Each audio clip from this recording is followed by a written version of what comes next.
Palavra da salvação. Glória a vós, Senhor. Prezado Monsenhor Mateus, irmãos e irmãs que também nos acompanham hoje pelas redes sociais. Hoje, nessa Santa Missa, nós temos uma intenção muito especial, muito particular, né? Pelos 43 anos de vida sacerdotal do Monsenhor. E olhando para as leituras de hoje, nós podemos usar a figura do sacerdote, né, a pessoa do sacerdote, em dois pontos dessas leituras de hoje.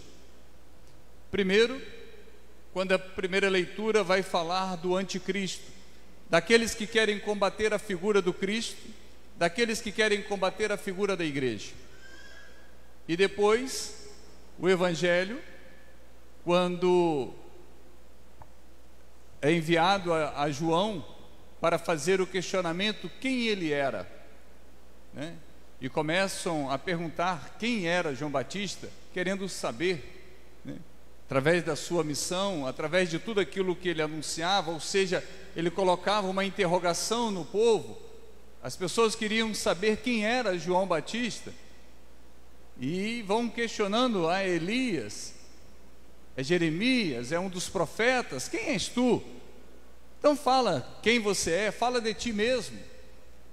E João Batista fala: eu sou aquele que grito no deserto, eu sou aquele que anuncio no deserto, eu sou aquele que anuncio para aplainar o caminho do Senhor, ou seja, ele virá depois de mim.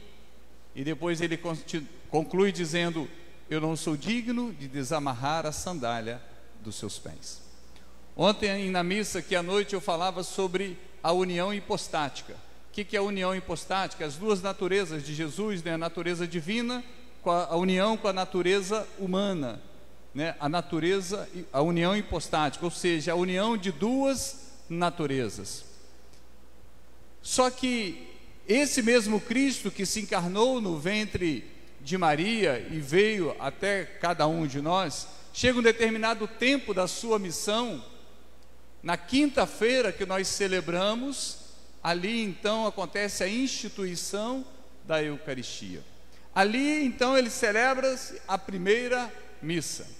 No primeiro momento, depois do início do cristianismo, as missas eram celebradas nas catacumbas, ou seja, né, nas covas, nos cemitérios, às escondidas, porque aquele que se declarava cristão, ele estava por ser perseguido, ele estava por ser condenado à morte, ou seja, o cristianismo, ele cria a sua raiz nas escondidas das comunidades, ou seja, nas covas, nas catacumbas, nas casas escondidas, ou seja, somente aquele que queria de fato dar a sua vida pelo cristianismo, somente aquele que estava disposto a morrer pelo cristianismo. Por isso que São Tertuliano fala que nos 3 primeiros séculos da igreja, né, foram os 3 séculos dos mártires, ou seja, quanto mais se matava, mais cristãos aparecia, ou seja,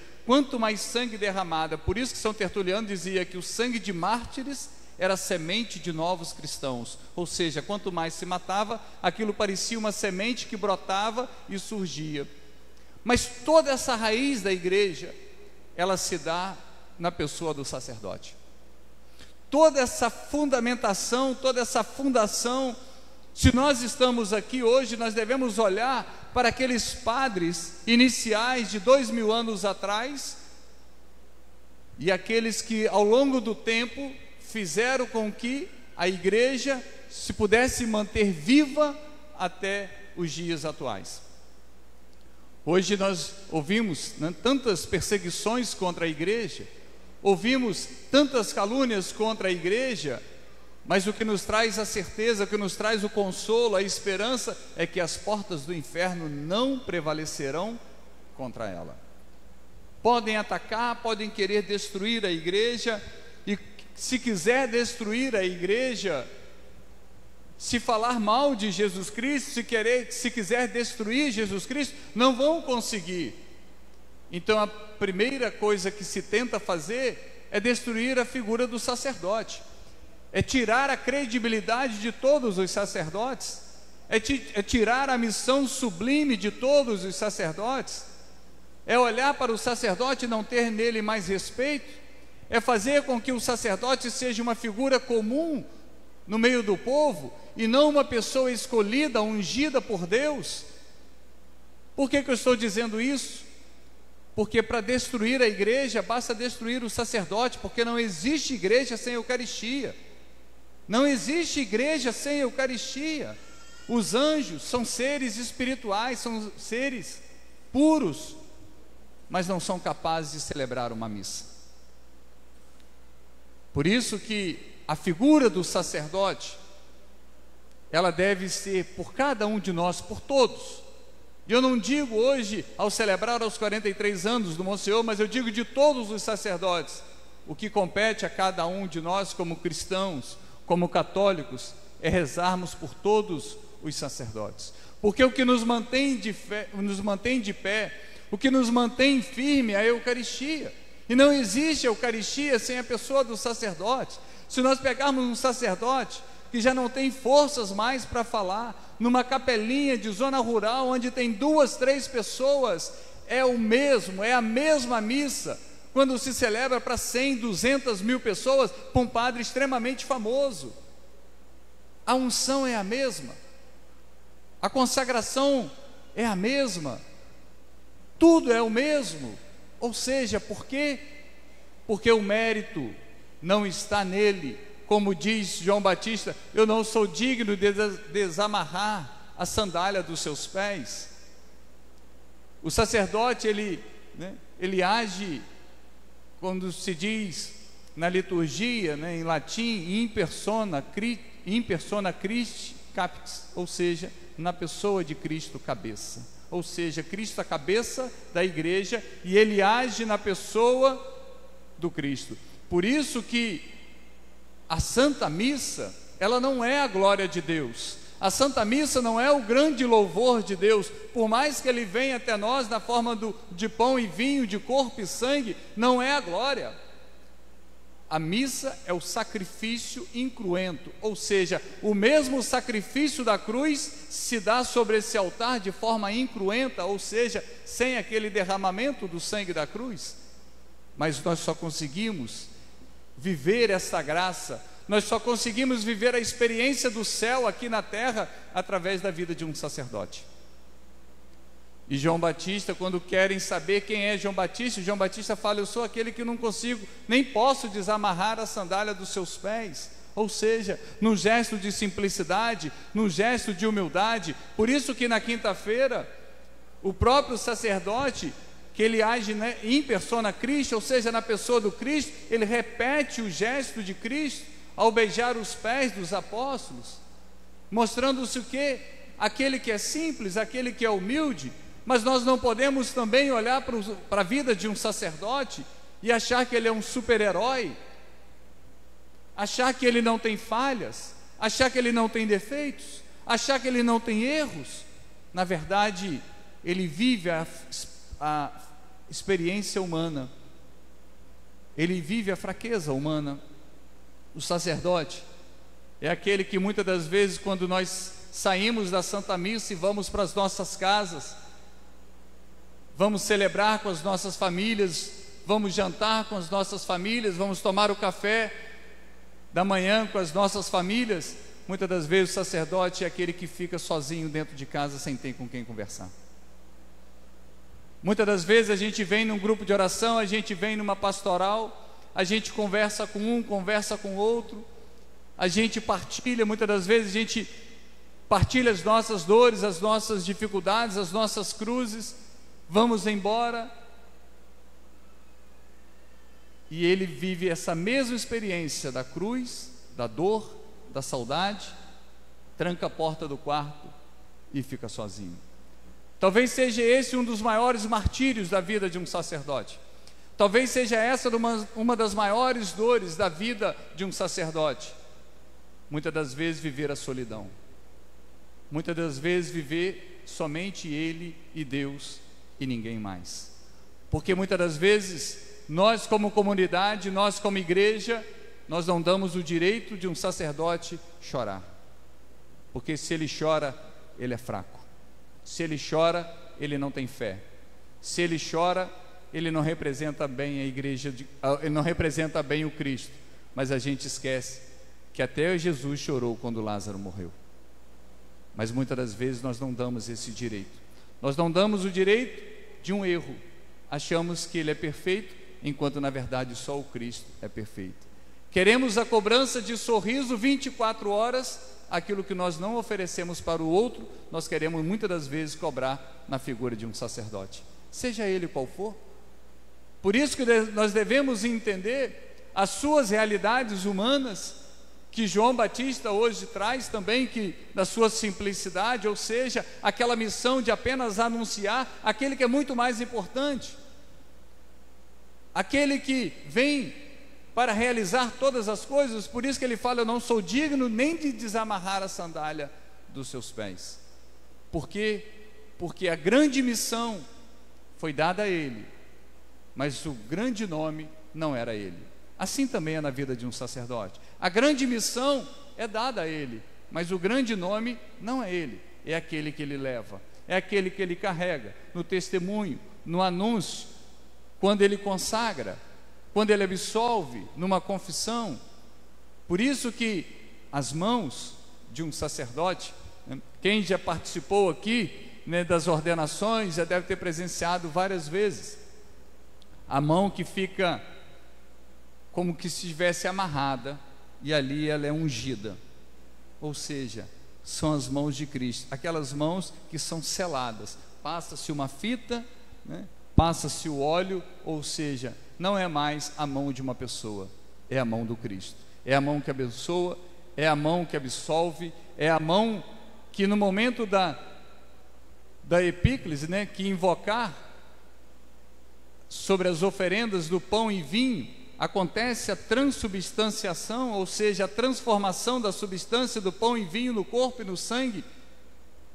Por mais que um pregador seja de excelência, por mais que um cantor, por mais que um orador, por mais que uma pessoa tenha um carisma excelente, se ele não for sacerdote, ele não consegue trazer para nós a Eucaristia. E o que seria de mim? O que seria de você? O que seria da igreja? O que seria de cada um de nós sem a presença da Eucaristia, para que pudéssemos receber e para que pudéssemos também fazer a nossa adoração? Quantos de nós aqui já recebemos graças, curas? Quantos de nós já tivemos transformações interiores através de um momento de adoração ao Santíssimo Sacramento? Mas nós esquecemos quem celebrou aquela hóstia, quem consagrou aquela hóstia. Isso não nos importa muitas das vezes. Isso não compete a nós muitas das vezes, ou quando julgamos, ou quando achamos, é mais do que a obrigação dele. E na verdade, o sacerdote, ele nunca pode fazer nada por obrigação, porque sacerdócio não é profissão, sacerdócio é vocação. Ou faz por amor, ou não faz. Por isso que a vida sacerdotal é uma vida de entrega. Por mais que, a vida sacerdotal é uma vida de entrega, uma vida de oblação, ou seja, uma vida de oferenda. Por mais que aos nossos olhos nós possamos passar despercebido, mas a vida do sacerdote é a vida do sacrifício, é a vida da entrega. Todos eles, todos os sacerdotes, aqueles aos quais nós somos mais simpáticos a ele, ou aqueles a nós não somos tão simpáticos a ele. Sabe por quê? Se eu te perguntar agora, o que você tem de mais precioso na vida? Eu acredito que você vai dizer: a minha família. Pois é, mas é a primeira coisa que ele faz, é abandonar a sua própria família. Aquilo que você tem de mais precioso é aquilo que é a primeira coisa que um sacerdote faz, é abandonar a sua família. Abandonar em termos, abandonar por uma causa, ou seja, deixar de estar no dia a dia, deixar de estar na mesma casa dia a dia, deixar de dialogar, deixar de sentar, tomar um café, almoçar, jantar, partilhar, chorar, brigar, sorrir, deixar de fazer as coisas comuns que nós fazemos por uma única causa, que é a causa do Cristo. Por isso que nós devemos ser intercessores dos sacerdotes. Por isso que nós devemos fazer com que as nossas orações hoje possam sustentar aqueles que talvez pensem em abandonar o sacerdote porque não aguentam mais de tanto apanhar. Aqueles que querem abandonar o sacerdócio, que choram sozinho no seu quarto, que têm a dor do vazio, a dor da saudade, a dor do abandono, a dor das críticas, que nós possamos, como cristãos católicos, sermos, através da nossa oração, apenas um alento, apenas das nossas orações sejam como se fosse um remédio para cicatrizar as dores dos sacerdotes, porque, como eu disse, muitas das vezes eles não têm nem mesmo o direito de chorar, ou muitas das vezes eles não encontram nem mesmo um ombro para reclinar a sua cabeça e desabafar, chora sozinho.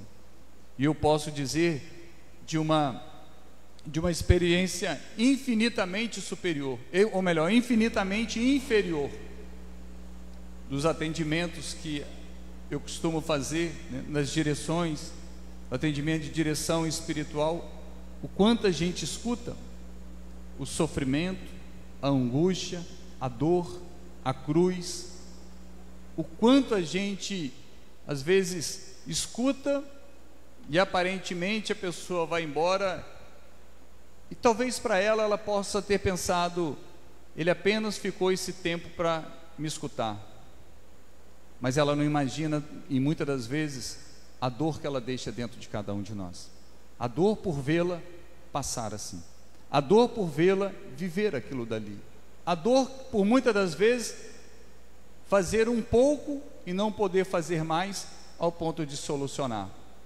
Eu falo isso por mim, imagino ele nas suas confissões, imagino ele nesses 43 anos ouvindo tantos desabafos, tantos choros, tantos lamentos, porque aquele que realmente deseja viver a sua vocação e a sua missão, a dor do outro nunca é indiferente, nunca é indiferente a dor do outro, nunca passa despercebido o sofrimento do outro, por mais que alguém possa pensar assim, por mais que possam imaginar, né, que quando a gente escuta nós somos indiferentes porque o problema é do outro, o problema é do outro, mas a dor às vezes a gente partilha, e às vezes a gente partilha no silêncio, e isso vai gerando dentro da vida sacerdotal, isso vai gerando ao longo do tempo da vida sacerdotal, poderia dizer que é um calo de sofrimento, um calo de dor, e que precisa que nós oremos pela nossa igreja, pelos nossos sacerdotes, por aqueles que passaram por essa paróquia, por aqueles da nossa comunidade, por aqueles que você conhece, porque apenas uma Ave Maria sua possa ser o manto que ele precisa para apagar a sua dor naquele dia, naquela noite. Talvez uma Ave Maria, um terço que você reza, é o manto de Nossa Senhora que se faz de lenço para enxugar a dor de um sacerdote. Então, mas ao mesmo tempo, se perguntar a cada um deles, valeu a pena ou não? Com certeza você vai ouvir, se não ouvir de todos, vai ouvir da grande maioria, eu faria tudo novamente, como fiz há 43 anos atrás. E a única coisa que nós temos para te dizer, muito obrigado. Que Deus te abençoe, que Deus te guarde sempre. Amém.